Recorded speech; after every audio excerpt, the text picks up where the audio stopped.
Warm and jiggy, HEEEEAPS and Bonds Beauty Mob legends. Uncle Jojo here. Great to see you all again. Today we're just going to continue our trip through doing a bathroom, and instead of a pre-formed shower base, we're going to do a walk-in shower base. Been asked a number of questions about that, a walk-in shower base, and especially because last week we just looked at, or the week before, we looked at the compress sheet for the floor.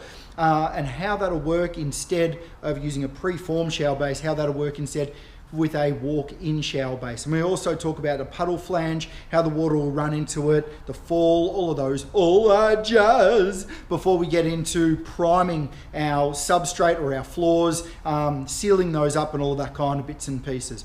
We are about to open up a Patreon account, and people can start to put some donations into that, and we can bring you guys and gals more information, better information, and make it worthwhile for everyone that's involved in this little TV channel in building. And what we can do to make sure that we've got homes that last a long period of time. And I'm not just talking builders, I'm also talking about home owners that are renovating their own places as well. There's a lot of people out there that are owner builders, but they actually aren't following the NCC or don't understand the NCC, National Construction Code, and building homes to a code.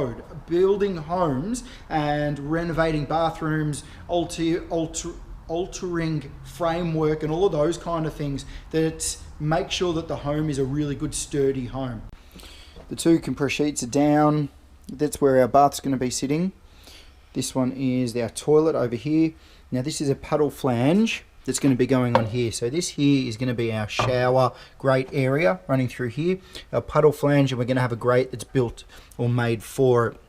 We've got 90mm in between. We've got the rake of the shower base running down into this grate. We've got a 50mm drop from where the grate is up to here, which is 1340 in length, so 1340 length, but we've got 50mm drop down. So any water that falls in this area will be sure to be falling into that puddle flange and that shower area. Here we've got a shelf that's cut in, so that's going to be for shampoo and things like that. That's our overhead for the shower. That's going to come straight out, and then there's a rail as well. So it's going to have a shower head that comes straight out, and it's also going to have a rail on it. So a dual shower system.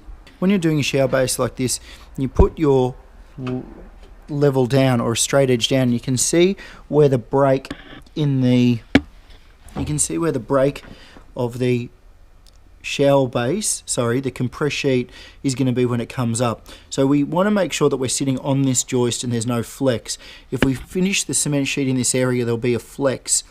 So we want to make sure that we come up and we're sitting on this joist here by about 10mm, so about to there. Then this next sheet will go from there all the way through. So you'll have one sheet here, always stagger your joins, another sheet there, another sheet there. And what I was saying before is we'll noggin in these two corners. You can see one that's already over in that corner, and it doesn't allow it to move then.